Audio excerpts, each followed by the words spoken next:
예, 오늘 말씀은 지식보다 삶이라는 말씀 제목을 가지고 고린도전서 8장 1절 말씀을 같이 나누도록 하겠습니다. 예, 다 찾으셨으면 고린도전서 8장 1절 말씀 다 같이 합독해서 읽도록 하겠습니다. 시작. 우상의 제물에 대하여는 우리가 다 지식이 있는 줄을 아나 지식은 교만하게 하며 사랑은 덕을 세우나니. 아멘. 기도하겠습니다. 주님, 오늘 이렇게 지식보다 삶이라는 제목을 가지고 말씀을 나누고자 합니다. 우리가 이 말씀을 나눌 때 우리의 삶이 예수 그리스도의 그 은혜를 힘입어 우리의 삶이 날마다 변화될 수 있는 그 삶을 누리게 하여 주시옵소서. 예수님의 이름으로 기도합니다. 아멘. 새해 첫 주 제가 예배 때 말씀드린 게 새해보다 새 존재라는 제목으로 말씀을 나눴습니다. 오늘은 비슷한 방법으로 이 지식보다 삶이라는 제목을 나누고자 합니다. 네, 어제 저 영화를 좀 보고 왔었습니다. 그래서 영화 보고 온 내용도 함께 같이 한번 나누면 어떨까 이렇게 싶습니다. 그래서 못 보신 분들도 있지만 제가 자세하게 다루진 않겠습니다. 꼭 한번 영화도 좀 봐주셨으면 감사하겠습니다.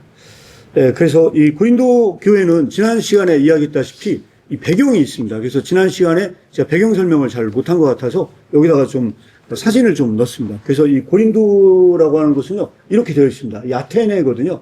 아테네에 보면은 이쪽 오른쪽에 있는 게 이 터키입니다. 터키. 그리고 이제 왼쪽이 이제 그리스입니다. 그래서 그리스의 저 아덴이라고 표시된 곳이 아테네입니다. 그리스 아테네. 아테네고 거기서 조금 더 밑으로 내려오면 고린도라는 항구 도시가 있습니다. 그리고 항구 도시가 이렇게 되어 있답니다. 그래서 저도 아직 그리스는 안 가봤는데 여기도 사실 성지순례로 가보면 굉장히 좋은 곳 중에 하나가 바로 이 고린도는 꼭 가야 될 그 장소라고 합니다. 그래서 뭐 저도 가보지는 않았지만 자료를 좀 같이 공유해서 드리면 이렇게 되어 있답니다. 그래서 고린도의 이 발굴지는 이렇게 되어 있는데 이게 이제 아크로 고린토스라고 하는 이 지역인데 저기 사진에 보시면 저기 발굴터가 저렇게 나와 있습니다. 그래서 고대 도시 중 중심부에 그 전경이 저렇게 나와 있는 부분들이고요.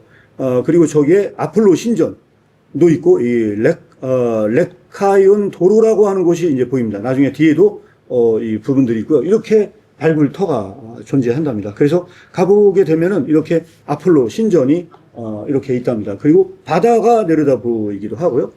또 여기에는 그 아프로디테 신전도 있답니다. 그래서 사실 이 신전은요, 이 그리스의 신전은 단순한 그냥 그 신전터가 아니라고 합니다. 그래서 나중에 보시면 알겠지만 사실은 여기가 이제 굉장히 상업적인 도시고요.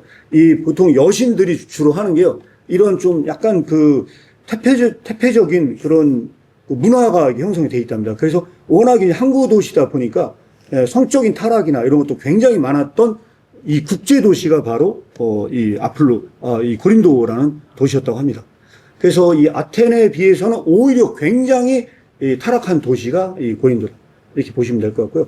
그리고 이 베마라는 지역이 또 있답니다. 그래서 바울이 이 도시에서 18개월 동안 머물렀다라는 내용이 어디 나오냐면 사도행전 18장인가에 아마 등장을 하는 걸로 알고 있습니다. 그래서 이 아테네에서 이제 쫓겨나서 도망을 왔다가 이곳에서 굉장히 오랫동안 머물면서 사역을 했던 이 장소의 내용이 여기에 나와 있는 부분들이 있고요. 그 다음에 이제 북쪽에 보면 이 북쪽 아고라라는 곳이 또 있답니다. 그래서 이것도 역시 마찬가지로 성경에 나오는 이 지명 중에 한 곳으로 이렇게 나와 있다고 합니다. 그리고 아까 말씀드렸던 그 터에서 그 레카이온 도로라는 곳이 이렇게 형성이 돼 있어서 가보면 이렇게 쭉 있는 부분들이 있고요. 그리고 여기에 비문이 발견이 되었답니다. 이 비문이 발견됐는데 1929년에 발견된 이 비문에는 에라스도가 도시 관리직에 임명되는 대가로 거리 포장 비용을 부담했다는 내용이 여기에 이제 기록이 되어 있는데, 여기서 이 얘기하는 이 에라스도가 바울이 로마 교회에 있는 그 문안 인사를 전했던 로마서 16장 23절에 나와 있는 이 인물과 동일인 인물일 가능성이 있다, 이렇게 주장하는 글이 있어서 한번 여러분들에게 좀 보여드렸습니다.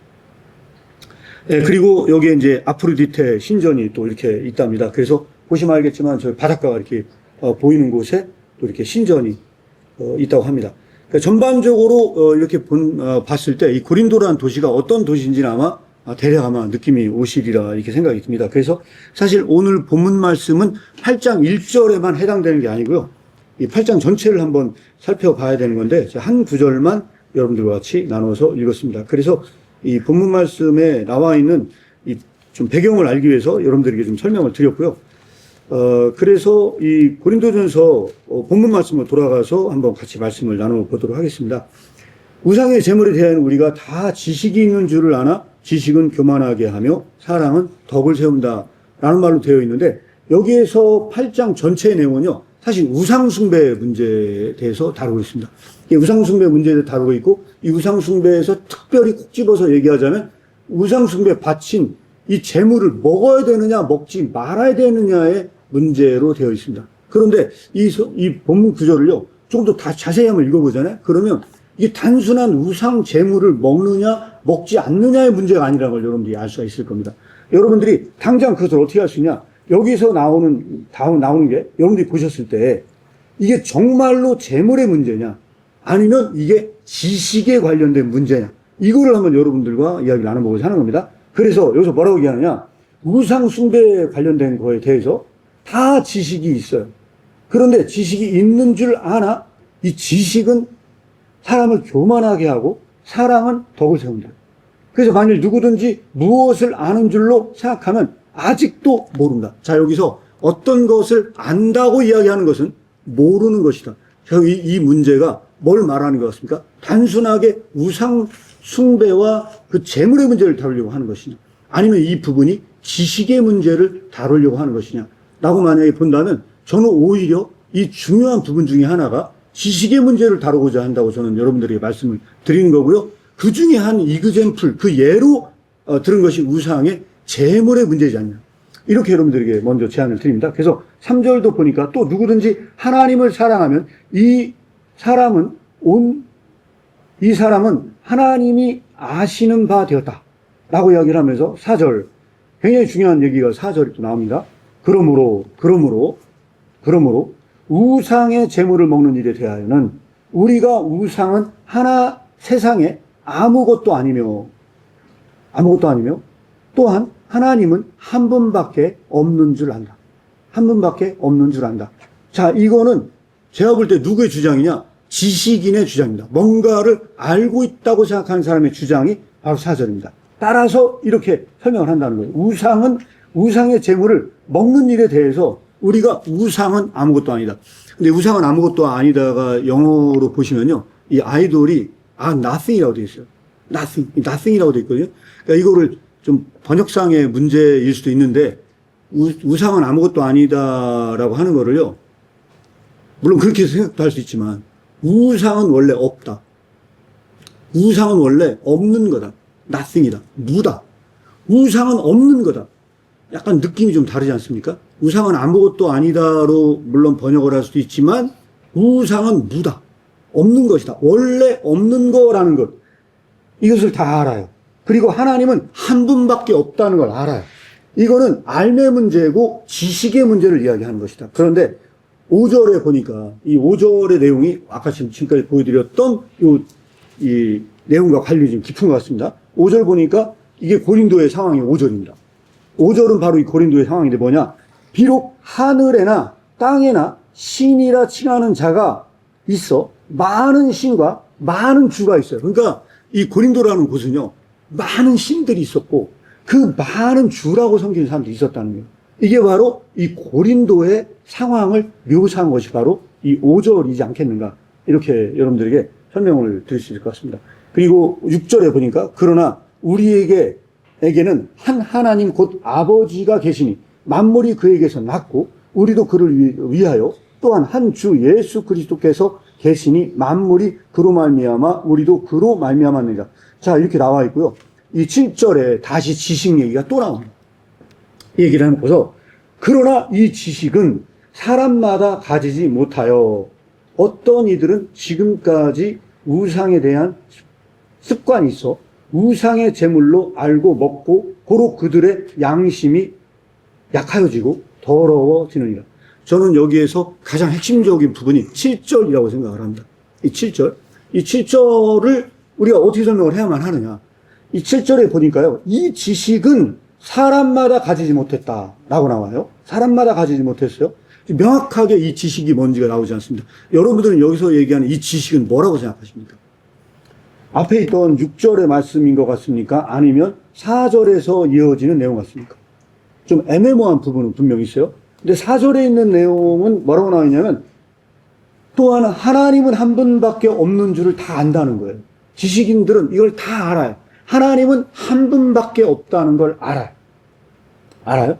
그리고 7절에 보면 이 지식은 사람마다 가지지 못하여 라고 하는 말이 나옵니다. 근데 여기서 말하는 이 지식은요, 물론 앞에 있는 6절을 받는 거일 수도 있지만 연관된다면 4절에 나와 있는 하나님은 한 분밖에 없다고 하는 이것, 이 지식인들이 주장하고 하는 이것이 어떤 이들은 지금까지 우상에 대한 습관이 있어요. 그 우상을 제물로 알고 먹어요. 그런데 그들의 양심이 약하여지고 더러워졌어요. 그래서 여기에서 7절에서 다루고 있는 이 문제는요, 지식과 양심의 문제를 다루고 있다고 하는 것이 굉장히 중요한 측면이 하나가 있다고 생각을 하고요. 그 다음에 8절은요, 식물은 우리를 하나님 앞에 세우지 못하나니 우리가 먹지 아니하여도 부족함이 없고 먹어도 풍성함이 없으리라 하면서 유상제물에 바쳐진 이 제물의 문제를 이야기하고 있습니다. 그리고 나서 9절에 보니까 그런즉 너희 자유함이 약한 자에게 거치는 것이 되지 않도록 조심하라. 이렇게 우리나라 성경에 번역이 되어 있는데 여기서 굉장히 중요한 키워드가 자유함이라는 헬라어예요. 그래서 자유함이라는 헬라어를 제가 찾아보니까 뭐라고 나오냐면요, 엑수시아라는 단어로 되어 있습니다. 엑수시아라는 단어가 자유함으로 번역되기보다 성경에는 이 단어가 뭘로 많이 번역이 되어 있냐? 권세로 번역이 되어 있습니다. 권세. 그래서 뭐냐면 이 권세. 성경에 엄청 많이 나오지 않습니까? 악한 자의 권세도 있고 가진 자의 여러 권세도 있어요. 근데 여기에서 이 자유함이라는 단어는 엄밀한 의미에서 얘기하면 권세를 의미하는 것이다. 그래서 여기서 무슨 얘기를 하는 거냐? 그 지식인들의 권세, 너희의 그 권세가 가지고 있는 그 권위 자체가 약한 자들에게는 거친 것이 되지 않도록 조심하라는 경고의 메시지가 여기서 나옵니다. 여기에서 우리는 명확히 알 수 있는 것이 이 문제가 단순한 우상숭배의 문제가 아니고 이것은 지식의 문제를 이야기하고 있는 것이다. 그래서 저는 이렇게 결론을 짓는 것이고요. 여기서 약한 자들은 누구라고 보십니까? 약한 자. 약한 자가 해석하기가 좀 애매한 부분이 있는데 제가 봤을 때는 이 여기서는 약한 자는 누구냐? 예수 믿은 지 얼마 안 된 사람. 이 사람들은 이방인인 것으로 보여집니다. 일반적으로 이것을 다루고 있는 건 뭐냐면요, 이 고린도라는 도시가 이방 도시지 않습니까? 이방 도시고 이미 로마의 통치를 받고 있었던 그 시대 속에서 이 고린도에 이방인들이 많이 전도가 돼서 왔었거든요. 근데 그 사람들은 약한 사람들이에요. 이 사람들은 우상숭배에 쩌들어서 그 습관이 남아있었던 사람들이에요. 근데 그 사람들이 다시 예수 믿고 돌아왔단 말이에요. 돌아왔는데 그 지식이 있는 내가, 그 다음 구절이군요. 약한 자들에 대하여 거치는 것이 되지 않도록 하라. 그래, 우상숭배한 거 아무것도 아니야. 그 음식 먹어도 돼. 이런 얘기거든요. 그래서 지식인들은 뭐라고 설명을 했느냐? 우상숭배한 음식 아무것도 아니야. 먹어도 돼. 얼마든지 먹을 수 있어. 라고 하는 것을 사도 바울이 그게 잘못됐다고 말하는 게 아니다. 그래, 맞아. 먹을 수 있어. 먹을 수 있는데 그 약한 자들은 그 우상숭배를 포기하고 예수 믿기로 얼마 되지 않은 그 사람들이 약한 자들입니다. 그 약한 자들이 거치는 것이 되지 않도록 조심해라. 그래서 지식이 있는 내가, 너는 지식이 있다고 말을 하니 지식이 있는 내가 우상의 집에 앉아 먹는 것을 누구든지 보면 그 약한 자들의 양심이 담력을 얻어 어찌 우상의 재물을 먹게 되지 않겠느냐. 그러니까 네가 예수를 믿고 너는 리더야. 너는 엑수시아야. 너는 권세를 가졌어. 권세를 가진 네가 그 우상숭배로부터 벗어난 새로운 새신자들이 그 약한 마음을 가진 자들인데 거기서 우상숭배 음식을 먹고 있으면 그 사람들이 그게 실족하지 않겠냐. 그 사람들이 너를 보고 실족하지 않겠냐. 잘못됐다는 게 아니야. 먹을 수도 있어. 넌 지식이 있다고 하니. 먹을 수도 있어. 이제 그런 얘기를 하는 겁니다. 그러면 내 지식이 그 약한 자가 멸망하나니 그는 그리스도께서 위하여 죽으신 그 형제다. 야, 너는 지식 있다고 하지. 내 지식으로 그 약한 자가 멸망하게 돼. 그게 멸망하게 돼. 그는 그리스도께서 위하여 죽으신 형제야. 이같이 너희가 형제에게 죄를 지어 그 약한 양심을 상하게 하는 것이 곧 그리스도에게 죄를 짓는 것이다. 자, 여기에서 또 등장하는 용어가 양심이라는 용어가 또 등장하죠. 아까 제가 말씀드렸던 7절에 등장하는 것도 역시 양심이라는 단어가 등장을 하고요. 여기서 똑같이 뭐가 등장하냐면 양심이라는 말이 등장을 해요. 그래서 이 양심을 상하게 하는 것이 곧 그리스도에게 죄를 짓는 것이다. 다른 게 죄를 짓는 것이 아니고 이것이 죄를 짓는 것이다. 그래서 12절에 보니까 이같이 너희가 형제에게 죄를 지어 그 약한 양심을 상하게 하는 건 죄를 짓는 것인데 13절 결론에 그렇게 결론을 쳤습니다. 그러므로 만일 식물이 내 형제로 실족해 하면 나는 영원히 고기를 먹지 아니하여 내 형제를 실족치 않게 할 것이다. 이게 바로 이 8장 전체의 결론의 말씀입니다. 여러분들이 지금까지 제 말씀을 나눈 걸 보면 어떻습니까? 이게 단순히 우상숭배 문제만 국한되는 이야기 같습니까? 아니면 그 초점 자체가 지식의 활용의 문제 같습니까? 저는 이게 사실 저는 그동안에 이거 우상숭배 문제로 보통 저도 많이 봤거든요. 공부를 하면 할수록 이게 단순히 우상숭배 문제가 아니고 이거는 지식의 활용에 관련된 문제에 단순한 어떤 예시 차원에서 이 우상의 재물의 문제를 다루고 있는 듯한 제가 느낌을 받았습니다. 일단 그걸 받았고요. 왜 그러냐면 고린도전서의 전체 문제가 하나님의 지혜와 사람의 지혜 문제를 다루고 있는 부분들이 또 중요한 부분들이 있습니다. 그래서 이 말씀을 공부하다 저는 이 내린 결론이 좀 달라졌습니다. 예, 결국은 이것은 지식의 문제를 다루려고 하는 것이다. 그래서 여러분들에게 질문을 드리도록 하겠습니다. 첫 번째 질문은 이겁니다. 지식이 다른 사람을 무너뜨릴 수 있는가? 어떤 가지고 있는 그 지식 자체가 잘못된 게 아니에요. 내가 올바른 지식을 갖고 있어요. 확실히 내가 올바른 지식을 갖고 있지만 그 올바른 지식 자체가 다른 사람을 멸망에 빠지게 할 수 있는가? 어떻게 생각하십니까?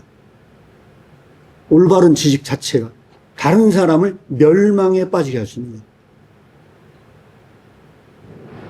저는 충분히 그런 가능성이 저는 있다고 생각을 합니다.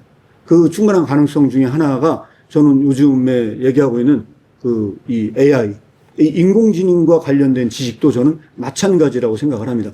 인공지능과 관련된 지식은요, 어떤 옳고 그름을 가리거나 뭐 이런 용도로 활용되기보다 그 활용하는 사람이 어떻게 그 지식을 활용하느냐에 문제가 있지 않는가.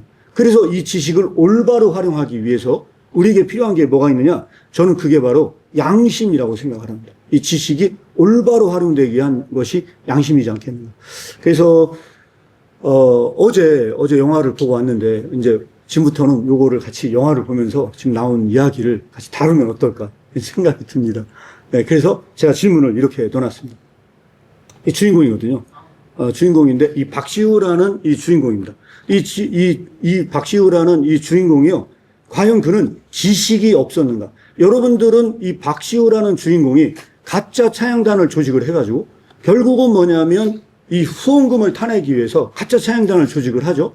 그리고 나서 이 기독교인들을 색출해서 죽이는 일만 골라서 했던 사람. 기독교인을 색출해서 죽이는 일만 했던 사람이었고 심지어는 그 엄마도 교회를 다니다가 결국은 죽었어요.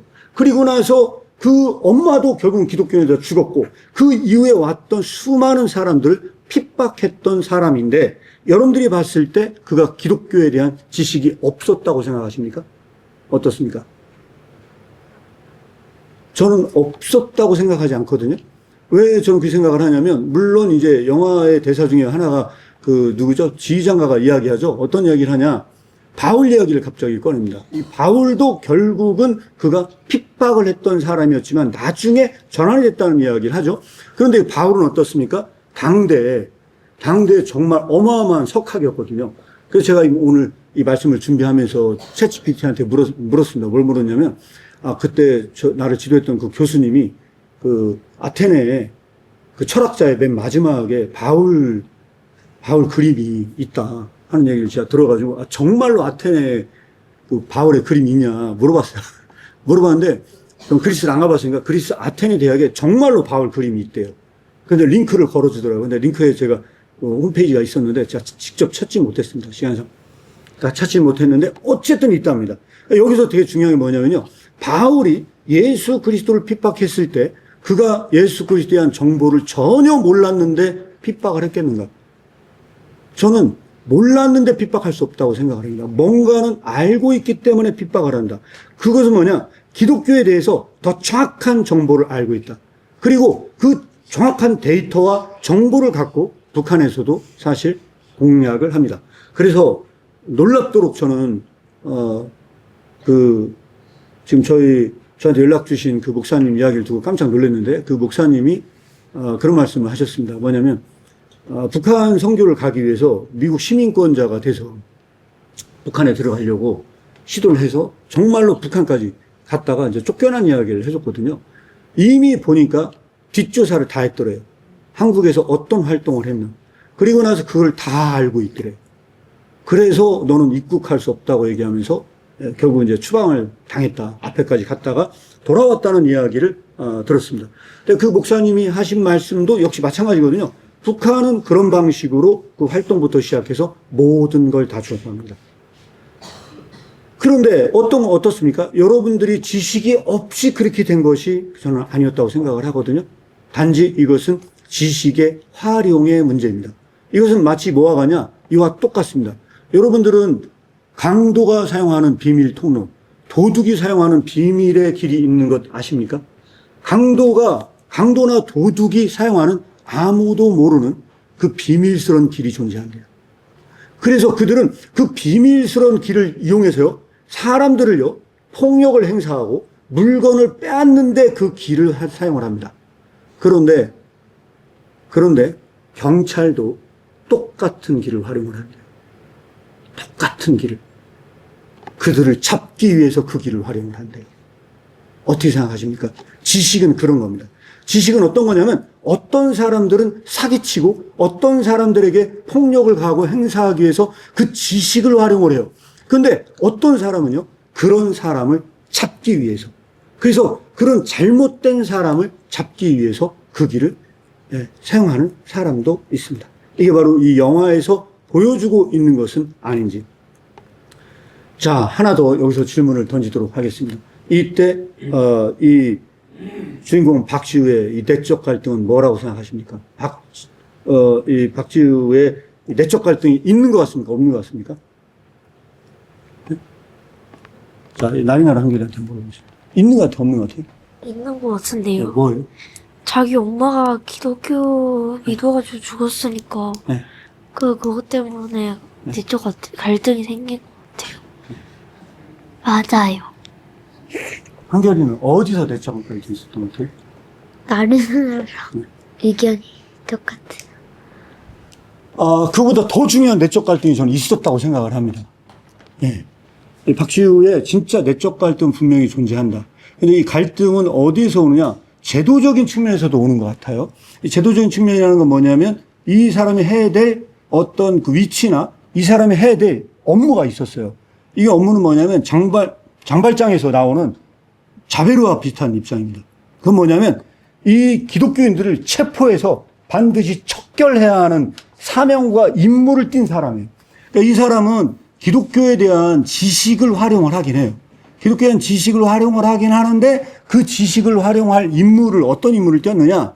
그 사람들을 잡아서 죽여야 하는 임무예요. 그게 그 제도가 원하는 거예요. 그 제도 자체가. 그 제도가 그를 원해. 그렇게 하길 원하거든요. 그렇죠. 그러면 이런 상황 속에서 그 내적인 갈등은 뭘까요? 내적인 갈등은 뭐예요? 몰라요? 그 제도 속에 있을 때는 아무런 갈등이 없었어요. 웃고 다녔어요. 이 박지우라는 사람은요, 그가 그런 제도 속에서 자기 임무만을 생각할 때는요, 웃고 다닐 수 있었어요. 사람을 죽이고도 단 한 번의 양심의 가책을 느끼지 못할 만큼 그는 양심이 더럽혀져 있었어요. 근데 어떻게 된 거예요? 그의 갈등은, 갑자기 그의 내면의 갈등은 뭐가 있었던 걸까요? 예? 본 것 같아요? 예? 뭐가 돼요? 그 기독교인들을 예. 잡는 거요. 잡는 것이요? 자, 그러면 하나 더 힌트를 갖고 넘어가도록 하겠습니다. 이 내적 갈등의 시작이 저는 다음 장면이라고 생각을 하거든요. 저는 이 장면이 결국은 돌아올 수 없는 길을 건너간 거다. 이것이. 이 박시우가 돌아올 수 없는 길을 건너간 게 바로 저는 이 장면이라고 생각을 합니다.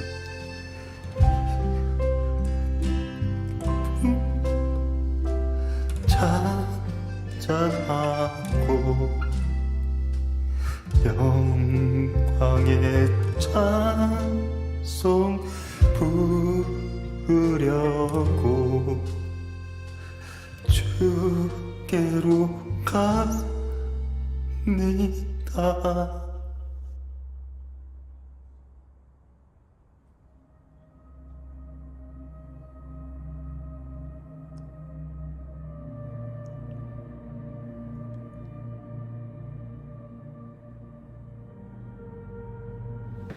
예, 간단하게만 넣었는데, 저는 이게 그 일종의 이 주인공의 회심의 사건인 것 같아요. 제가 봤을 때.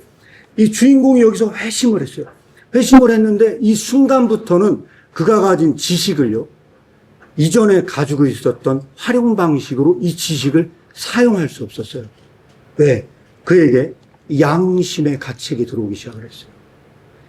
그에게는 그러나 이 지식은 사람마다 가지지 못하여 어떤 이들은 지금까지 우상에 대한 습관이 있어 우상의 제물로 알고 먹는 고로 그들의 양심이 약하여지고 더러워졌었어요.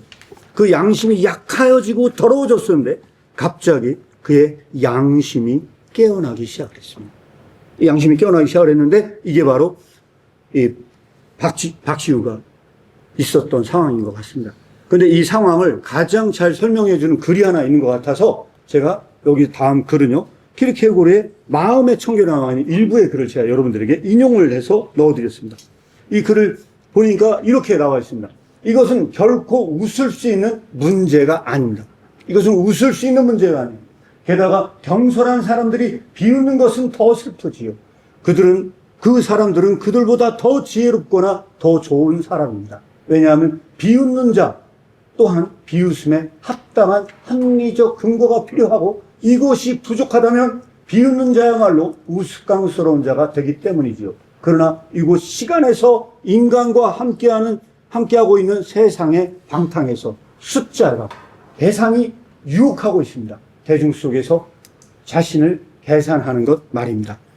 박시우는요, 기독교인들을 잡으러 다닐 때, 그리고 거기 있는 그 리더들이 정말로 기독교인을 잡으러 다닐 때 그들은 그 기독교인을 조롱하고 웃었던 사람들이었습니다. 그런데 이것은 웃을 수 있는 문제가 아니야.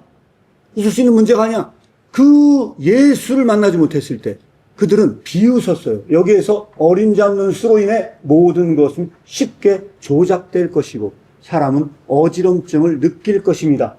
그렇습니다. 이곳 시간에서 아마도 단독자는 성공하지 못할 것입니다.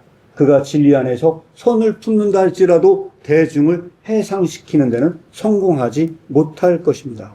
대부분의 많은 사람들은 이렇게 세상의 편에 있어요. 시간 속에서. 그러나 영혼은 할 수 있습니다. 영혼은 양심의 강한 팔로 각 사람을 분리해 사로잡습니다. 단독자를 둘러쌉니다. 양심으로 단독자를 분리합니다. 이 판사 앞에 홀로 남겨진 자에게 화가 있을지라. 이게 나쁜 의미에서 화가 있을지라가 아닙니다.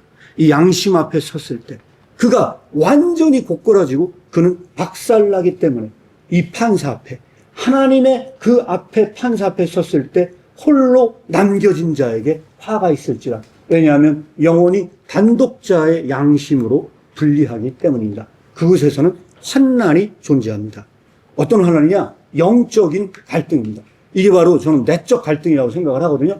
그러나 환난이 변명인, 환난이 승리인 시간에서와 같지 않습니다. 이 시간에서 유한한 세계에서는 어떻습니까? 환난은 변명이 될 수 있어요. 변명일 수 있고 그 환난은 승리일 수 있어요. 왜? 환난이 강한 자야. 그래서 환난 자체가 승리야. 그럴 수 있어요. 그러나 환난이 홀로 있어야 하는 것. 변명을 제거한 곳에 영혼은 그를 놓아줍니다. 홀로 있어야 하고 행방불명으로 처리되어야 하는 것입니다. 이 단독자는 이 대중 속에서는 행방불명된 상태로 남아요. 이방인은 시끄러운 소리를 내지만 하나님은 하늘에서 그들을 보고 웃는다고 저 귀한 시편 기자가 선포합니다. 이 시편의 말씀을 넣어놨습니다. 시편 2장 4절에 보니까, 2편 4절에 보니까 하늘에 계신 이가 웃으시며 주께서 그들을 비웃으시리로다. 자, 지상에서 믿는 자들을 체포하러 다니는 사람들은요, 기독교인을 비웃으면서 그들을 죽이고 학살하러 다닙니다. 그런데 하늘에 계신 하나님께서, 그 하나님께서 웃으면서 주께서 그들을 비웃고 계신다라고 하는 것이 바로 시편 2편 4절입니다. 대중이 소란스럽게 큰 소리를 내며 승리의 함성을 지르고 기뻐하는 동안 영원한 것을 망각한 채 방탕하며 좋은 것으로 여기는 곳, 대중의 소동이 있는 곳으로 각각 각 사람씩 서둘러 가는 동안 대중이 조롱하며 좋아, 당신이 우리를 찾을 수 있는지 두고 보자 라고 하나님께 소리 지르는 동안 저 군중 가운데 한 개인을 찾는 일은 언제나 어려우니까, 숲을 보고 있는 동안 나무를 보고 있는 것은 어려우니까 그때 영혼의 진지함은 조용하게 기다린다. 하나님께서는 조용하게 기다리고 계십니다. 그리고 나서 어떻게 만드느냐? 이 땅에 사는 세대가 모두 일어났다면, 영혼과 맞서기 위해 거대한 다수의 힘으로 영혼을 지배하기 위해 하나의 대중으로 뭉쳤다면, 있는 자리에서 움직이지 않은 채 거품을 내며 밀려오는 파도를 해산시키는 절벽의 태어남처럼, 쭉정이를 미리 흩어버리는 폭풍처럼 쉽게 영혼은 그들을 해산시켰을 텐데 말입니다. 이것은 마치 뭐가 같냐면요, 그 대중들이 숲으로 모여서 절대로 하나님께서 나를 발견하지 못할 거야 할 때 하나님께서는 마치 그 절벽이 파도를 다 흩어서 물거품으로 만들듯이, 쭉정이를 흩어버리듯이 그들을 다 해산시켜서 전부 다 단독자로 만든다는 겁니다. 똑같이 쉽더라도 같은 방법은 아닙니다. 바람은 쭉정이를 이동시켜 다시 쌓기 위해서만 날려버리는 것이지만, 영혼은 각 사람을 분리하여 각자가 무한한 짐을 지게 함으로써 그를 무겁게 하여 대중을 해산시키기 때문입니다. 즉 단독자가 되는 것입니다. 거기에서 최고의 축복이란 곧 최고의 진지함입니다. 거기에서 가장 복된 위로난 가장 두려운 책임입니다. 자, 이렇게 혼자 서 있는 바로 그곳에서 가장 복된 위로가 있어요. 아니, 가장 복된 위로는 뭡니까? 가장 두려운 책임을 지는 자리로 가는 거예요. 가장 두려운 책임을 지는 자리로 가는 거예요. 영혼에 많은 방이 있습니다. 영혼에는 많은 방이 있어요. 정확하게 각 사람을 위한 방이에요. 양심이 있는 곳, 누구에게나 있는 곳, 있어야만 하는 곳, 고독한 감옥도 영원한 행복의 즐거운 방도 모두 영혼 속에 있어요. 이 고독한 감옥도 어디 있습니까? 저 영혼 속에 고독한 감옥이 존재해요. 그리고 바로 거기에 영원한 행복도 거기에 있고 즐거움도 그 영혼 속에 있어요. 단독자가 된다는 이런 깨달음은 사람 속에 자리 잡는 근본의 의식입니다. 그 가지는 영원한 의식입니다. 라고 마음의 청결에서 써놨습니다. 저는 이 장소가 어디냐? 저는 이 장소가 바로 광야라고 생각합니다. 영적인 광야. 영적인 광야에서는 모든 사람은 다 하나님 앞에 홀로 서야 합니다. 홀로 섰을 때 그 앞에서 그는 양심에 묻는 자리로 가야 돼요. 거기에선 가장 두려운 책임이 그에게 함께해요. 그런데 그에게 가장 두려운 책임이 함께할 때 바로 그것이 뭐냐? 그게 바로 하늘이 주는 복된 영원한 위로라는 것입니다. 그래서 이거를 가장 잘 표현한 영화에 음악이 있습니다. 그래서 이거를 그 노래를 한번 감상해 보면서 보도록 하겠습니다.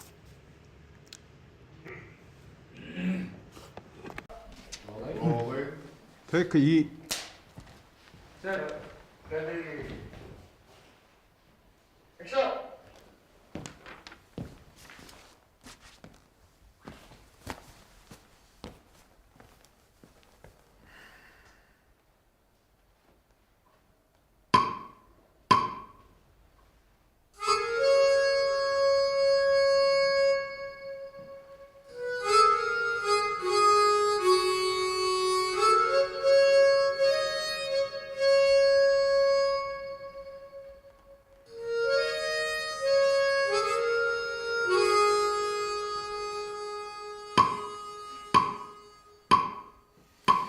왜 나를 깊은 어둠 속에 홀로 두시는지, 어두운 밤은 왜 그리 길었는지, 나를 고독하게, 나를 낮아지게, 세상 어디도 기댈 곳이 없게 하셨네. 광야에 서 있네.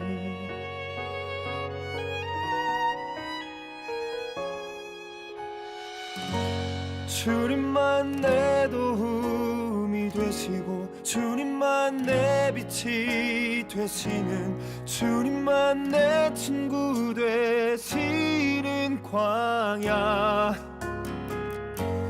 주님 손 놓고는 단 하루도 살 수 없는 곳, 광야.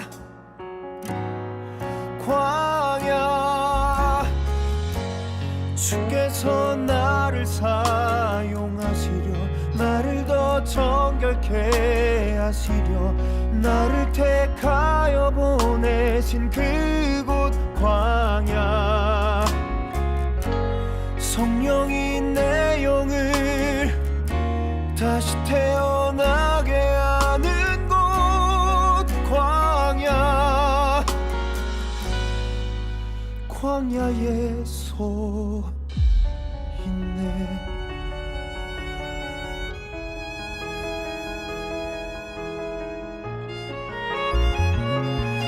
광야.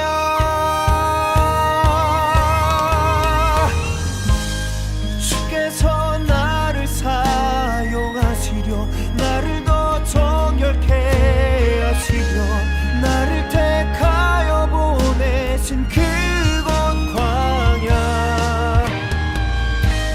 성령이 내 영을 다시 태어나게 하는 곳 광야.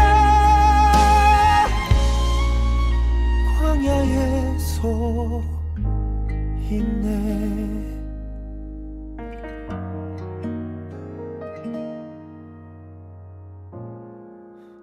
광야를 지나며.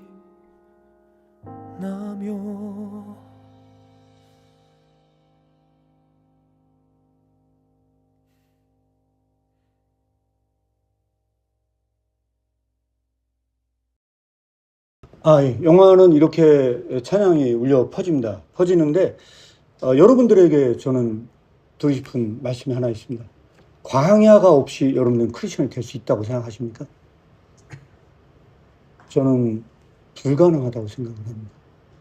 누구나 진짜 예수를 믿고 하나님의 자녀가 되려면 누구나 이 광야를 다 통과해야 합니다. 단 한 사람도 예외 없이 하나님의 말씀 앞에서 다 광야를 거쳐야 합니다. 이게 바로 크리스천이 가야 할 삶의 사명이자 저는 그 길이라고 생각을 합니다. 그때 뭐가 들어오냐? 이 양심이 거리낌이 돼요. 내가 그동안에 그 지식의 활용에 문제에 있어서 오늘 이 본문 말씀으로 이야기하자면 그 양심이 도저히 다시는 내가 과거로 돌아가지 못하도록, 그 지식을 활용하지 못하도록 합니다. 지식이 있는 내가 우상의 집에 앉아서 먹는 것을 누구든지 보면 그 약한 자들의 양심에 담력을 얻어 어찌 우상의 재물을 먹게 되지 않겠느냐 라고 얘기하면서 내 지식으로 그 약한 자가 멸망하지 않겠느냐. 네가 거기에서 가졌던 그 예수 그리스도에 대한 지식이 있어. 그런데 네가 주님을 만났어. 영화에는 결국은 이 악단은 공연이 끝나면 결국 죽어야 하는 상황이 됩니다.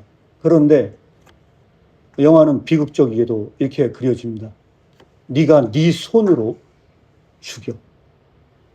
이것은 마치 이삭이 자기 자식을 자기가 낳은 그 자식을 네 손으로 죽여라고 하는 명령처럼 그렇게 말씀 안에서 새로 태어난 그 손에 그 제도가 그 사회가 총을 주고 공연이 딱 끝나자마자 넌 죽여 라고 했을 때 그 모든 죽이는 과정은 그 사회의 법적으로는 합법적 과정이었고 모든 것은 불법이라는 것은 단 하나도 찾아볼 수 없을 만큼 그 지식에 활용해서 모든 것은 다 가능한 상태.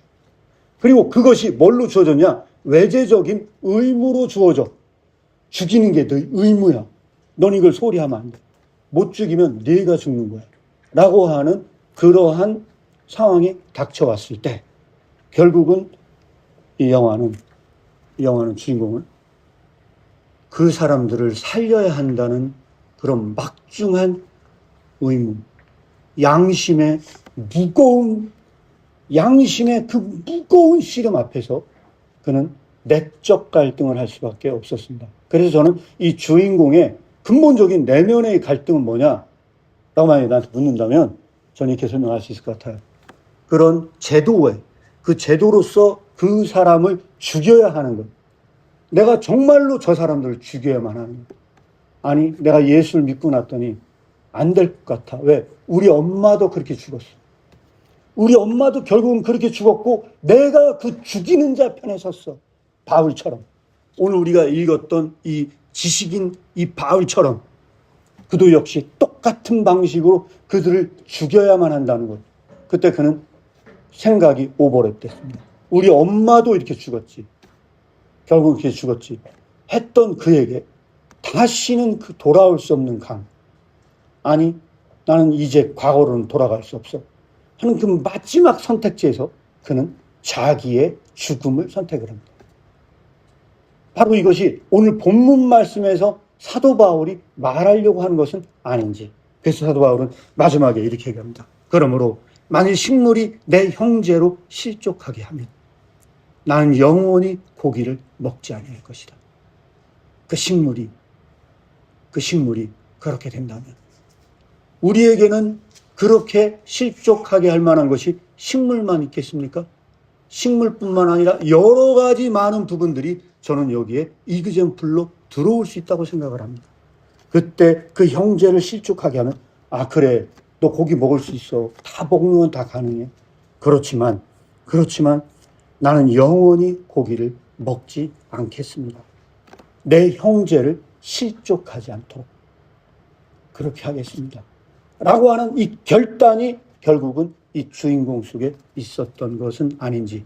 그리고 저는 마지막으로 여러분들에게 묻습니다. 여러분들은 이 광야가 있었습니까?